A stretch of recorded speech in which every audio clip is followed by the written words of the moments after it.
Hallelujah, सबको जय मसीह की। Praise the Lord. मेरा नाम पॉल तारिक खान है। Preach of Jesus Christ YouTube channel में आप लोगों का फिर एक बार स्वागत है। और बीते दिनों में एक पास्टर के थप्पड़ मारा था छत्तीसगढ़ में, ज्योति शर्मा ने। पर ये वीडियो बहुत वायरल हुआ था और इतना वायरल हुआ था कि इंडिया से आधे से ज़्यादा लोगों ने इस वीडियो को देखा था। पर हम देख सकते हैं कि उससे एक थप्पड़ खाने के पास्टर से जो उसने सहा, उस पास्टर ने दुख सहा, उसके बदले कितने लोगों का कितने लोगों का मन परिवर्तन हुआ। और ये जो न्यूज़ है हम सुनेंगे सनी उज्ज्वल के मुख से, उनकी ज़ुबानी से, जो कैसे ज्योति शर्मा ने यीशु मसीह का प्रचार किया। हम उसका धन्यवाद देते हैं। आइए देखते हैं सनी उज्ज्वल भाई ने क्या बोला। नमस्कार दोस्तों, प्रेज द लॉर्ड।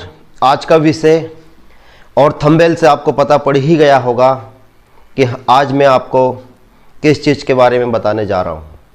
जैसा कि आपने थंबनेल पे पढ़ा है कि पास्टर के चाटे खाने से 1 करोड़ लोगों का मन परिवर्तित हो गया। बड़ी आश्चर्य की बात है कि एक चाटा खाने से भारत के 1 करोड़ लोग प्रभु में आ गए।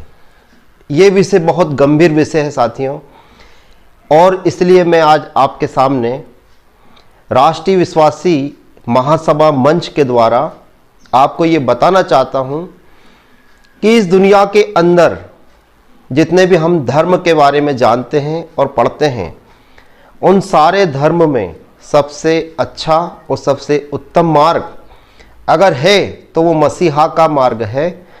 और ये साबित कई परसिक्यूट से हुआ है, कई बार मसीह समाज के ऊपर अत्याचार हुआ, उससे भी हुआ है, और मसीह के चरित्र से भी यह साबित हो जाता है कि संसार के अंदर मसीह का जो मार्ग है वो सबसे उत्तम मार्ग है। देखिए, आज हम जो भी बात करेंगे वो पवित्र शास्त्र से बात करेंगे, और मैं अपने मंच के द्वारा राष्ट्रीय विश्वासी महासभा के माध्यम से एक बार और पासवान को, जिनको छत्तीसगढ़ के अंदर मारा गया, हम उन्हें ये बताना चाहते हैं कि पासवान, आपने प्रभु के लिए दुख उठाया है और प्रभु के लिए आपने हंसते हंसते अपने गाल के ऊपर चाटा खाया है, इसलिए आप निश्चिंत रहें, इसका प्रतिफल आपको स्वर्ग में बहुत बड़ा मिलेगा। और आपके एक चाटा खाने से पूरे भारत में तकरीबन 1 करोड़ लोगों का मन परिवर्तित हुआ है। कैसे? तो आज मैं आपको बताता हूँ। सबसे पहले हम मत्ती रचित सुसमाचार की जब हम किताब को निकालेंगे, देखिए मेरे पास में पवित्र शास्त्र है, और मैं इस पवित्र शास्त्र से एक वचन आपके सामने पढ़ के बताना चाहता हूँ कि कैसे अच्छे IAS IPS बड़े बड़े लोग, जो बड़े बड़े एडमिनिस्ट्रेशन को चलाते हैं, बड़े बड़े होदे पे पद पर बैठे हुए हैं लोग, वे लोग सब कैसे प्रभु यीशु मसीह की ओर आ रहे हैं। तो इस बात को हमें समझना है। उससे पहले हम पवित्र शास्त्र से, बाइबल से ये जानेंगे कि मसीह ही एक ऐसा धर्म है, मसीह का ही एक ऐसा मार्ग है जिसमें प्रतिशोध की भावना नहीं होती है मेरे प्रियो। तो आइए जानते हैं। देखिए, मत्ती रचित सुसमाचार और उसका 5वां चैप्टर का 38वां वचन। तुम सुन चुके हो कि कहा गया था, आँख के बदले आँख और दाँत के बदले दाँत, परंतु मैं तुमसे कहता हूँ कि बुरे का सामना ना करना, परंतु जो कोई तेरे दाहिने गाल पर थप्पड़ मारे उसकी ओर तू दूसरा भी गाल फेर देना। यदि कोई तुझ पर नालिश करके तेरा कुर्ता लेना चाहे तो उसे दोहर भी दे देना। जो कोई तुझे कोस भर बेगार में ले जाए उसके साथ 2 कोस चला जाना। साथ ही लिखा है पवित्र शास्त्र में मेरे प्रियो, जो कोई तुझसे मांगे उसे दे, और जो तुझसे उधार लेना चाहे उसे से मुंह ना मोड़। देखिए कितना शानदार वचन परमेश्वर का हम लोग यहाँ सुना है मेरे प्रिय मसीह भाई बहनों। और मैं सारे भारत के उन लोगों को ये बात बताना चाहता हूं जो इस वीडियो को देख रहे हैं, मुझे देख रहे हैं। पूरे धर्म शास्त्र को आप खंगोल लीजिए, मैंने सारे धर्म शास्त्र को पढ़ा है मेरे प्रियो। कहीं पर भी ये जो बात बाइबल पवित्र शास्त्र में लिखी है वो नहीं लिखी।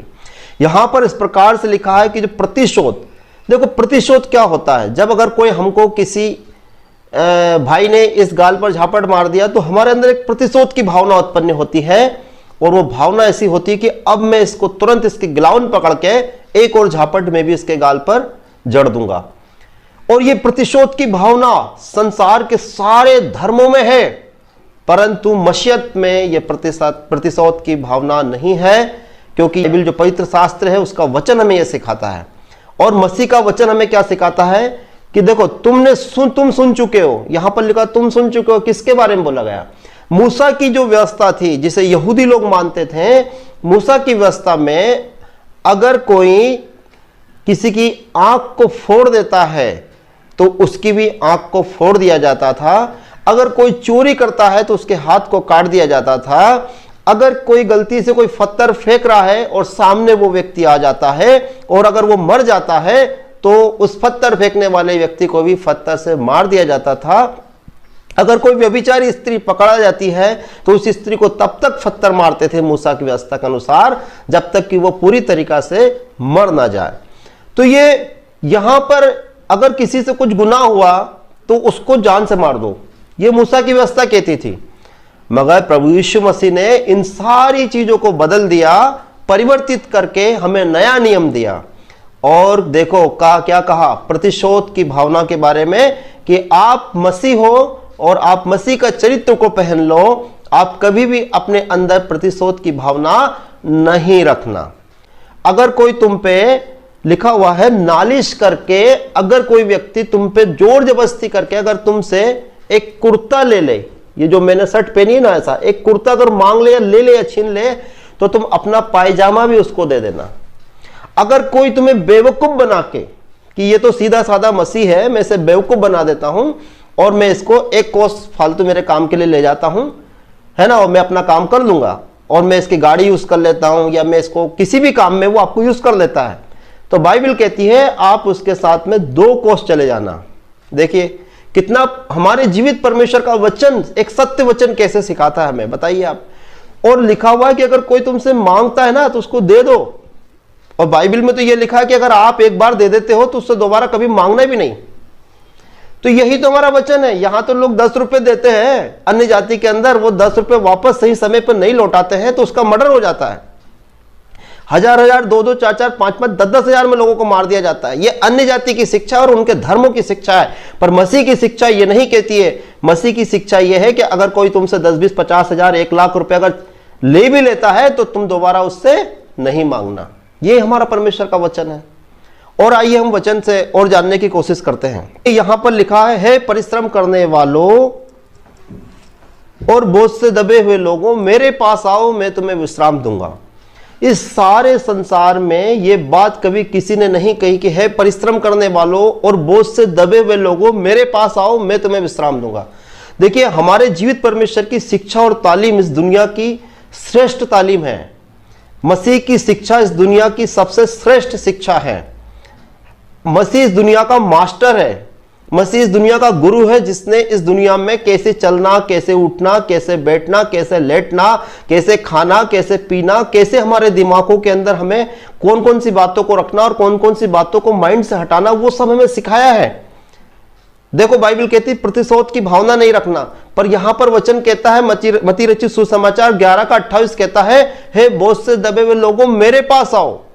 हमारा मसीह कहता है मेरे पास आओ। इधर उधर भटकने की जरूरत नहीं है आपको। ये जो अन्य जाति के जो देवता है ये आपको कभी भी आशीषित नहीं कर सकते। ये जो देवता अन्य जाति के ये कभी भी आपका उद्धार नहीं कर सकते हैं, क्योंकि ये आपके पापों के लिए उस कलवरी के क्रूस के ऊपर नहीं मरे। जो पापों के लिए जो लहू चढ़ाना है, लहू चढ़ाने से क्षमा प्राप्ति होती है, वो सिर्फ इस दुनिया में एक ही व्यक्ति ने किया है, उसका नाम है प्रभु यीशु मसीहा। वही आपका मसीहा है, वही आपका उद्धार करता है। इसलिए बाइबल कहती है बोझ से दबे लोगों, क्योंकि आप बोझ से दब गए हो, इस पाखंड से दब गए हो, इन कर्म कांडों से आप दब चुके हो, आप मूर्तियों को पूछ पूछ के दब चुके हो, आप इधर उधर की झूठी शिक्षाओं में मदहोश होके बेबीलोन की मदहोश शिक्षाओं में आप फंस चुके हो। इसलिए पवित्र शास्त्र कहता है कि आप इन गलत चीजों को छोड़ के मेरी ओर फिर जाओ।